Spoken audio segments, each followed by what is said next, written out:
we don't want the data in the cloud in a legal jurisdiction that we can't reach.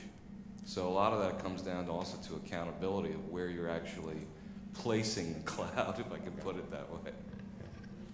One area of security is the ownership of the data that's in the cloud and the use of the data in the cloud. Some providers have the ability to, in their contracts, to use the data, and that's a security risk.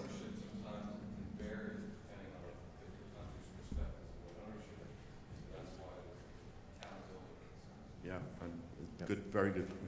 Yep. Yeah. Okay, thought we'd ask a cost question here. Just asking folks in the audience, what are your savings through SaaS-based applications? Not available, less than 250 grand, between 250 and $1 million, or over $1 million. So what kind of cost savings have you gotten from your SaaS or cloud applications? Open to the audience, please.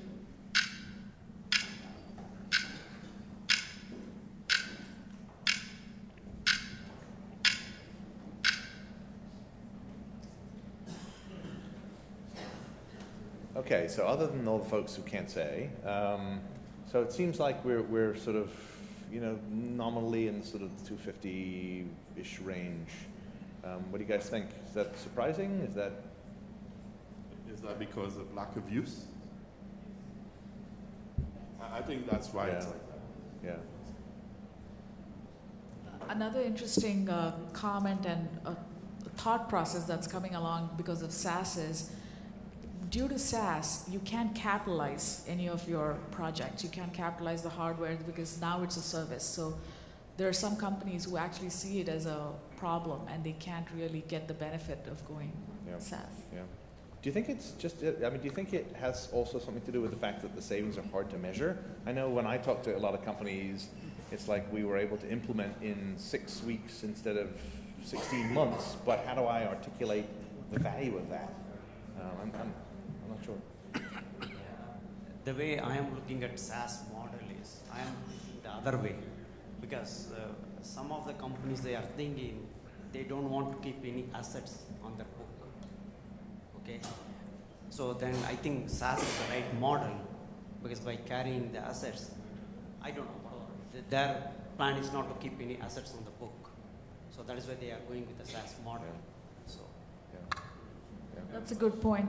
Just one clarification is I think some companies have to report EBITDA, that is depreciation and amortization. And I think that benefits them to have some depreciation. It's a pretty generic question, not necessarily related to this poll. The common theme seems to be HR and CRM systems that are on the cloud. Now, within the life sciences context, what are the other non-validated core business functions where you see, an adoption or a less inertia? It could be clinical, safety, commercial. What are the other areas where, probably in Convatec, where, the adoption is much easier?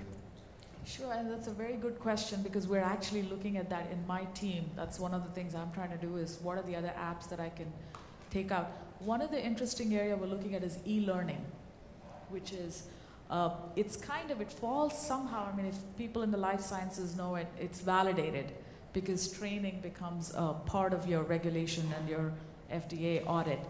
But it's in the border though. You can argue that e-learning does not need to be validated as long as maybe, like we're working with Plateau, which is a very I think most pharmas use Plateau. They have Part 11 compliant like audit trails and all of that in their system. It's just that now it's cloud-based, it's more as a service. So, and they have these processes, validation. So that's an opportunity we're looking at. Definitely document management for uncontrolled documents is another, like a step forward. Probably the quality organizations can, that's a way to ease them in. But probably not yet for adverse event reporting. That's going to be still a hard Actually, legally is one more area is very interesting for SaaS model going forward. Even tax reporting or legal is the future. There may be a change. And, I just had one comment about the savings question because you hope that your SaaS, your benefits from using the application are going to be much bigger than whatever savings you realize. And so the time to value can be a big impact, because if you can get it 6 months earlier, then that number might overshadow any savings, because it's a less expensive solution, total cost. One of the things we do is try to deliver things within 100 days. So instead of trying to deliver a huge solution, you break it up into little pieces.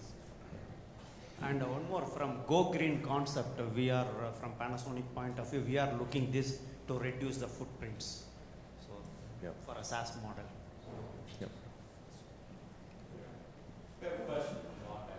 Hi there. It's really quite interesting, this cost question, because we just went through an RFP dealing with an HR system and using Oracle HR, which we had a partially quite large footprint covering 9,000 employees. And if you look, it depends a little bit on your time horizon, because if you say and consider the effect of cash flow and depreciation, when you start hitting the 6th year, the on-premise actually is cheaper, depending upon your depreciation. But the value sort of to the organization of flexibility that comes with the SaaS solution ultimately drove us to select a SaaS solution for global HR, covering the balance of the 20,000 employees in the group. So, yeah, it's very interesting. Next question, please. So last cloud question is, what portion of your key applications are either delivered or planned to be delivered by SaaS or cloud in the near future? None, less than 50%, more than 50%, or all of them? Open to the audience, please.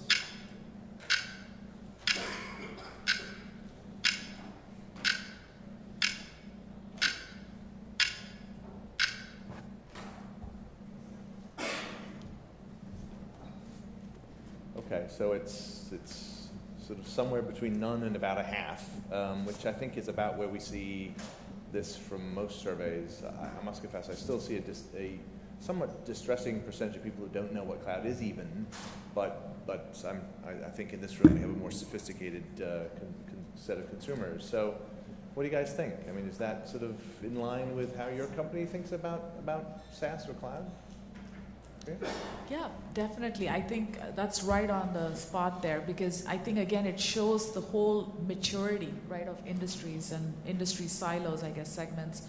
I can speak for the life sciences, as we're slowly, it's definitely, there's caution there, security being one, validated processes, and then a new one, as someone mentioned, emerging is this whole budgetary piece of it, cash flow. Because we've been trying to implement this project for Salesforce, but it costs you $2.5 million or so right up front, and none of it is capitalizable. Yep. So. Anyone else? Questions? Got it. Yep. This is very life sciences specific. Why is it that that the sponsors trust their data, documents, everything with a CRO, but when it comes to putting the same data and documents on cloud, is it more psychological than any of the stuff that we have or we are citing as reasons in terms of security or any of the other stuff that we think are the reasons why adoption of SaaS or cloud isn't happening as fast as everybody thought it would, especially in the life sciences space? Yeah, that's a good analogy, I think. Although, though, even though we give them the data, the CROs, I think we do maintain, most life sciences that I've seen, they have their own clinical trial management systems. I think that's probably the security blanket. Yes, the data is going out, but it's coming back in, and it's, I'm putting a lid on it. I think that's probably a blanket there. But yeah, to your point, I think we need to start thinking outside of that box and start trusting more. Again, I think that's where the industry processes and the more robustness of the SaaS 70s have to come in. Very good. So we're going to move out of cloud, and we're just going to ask one more question about application rationalization or application convergence. and it's a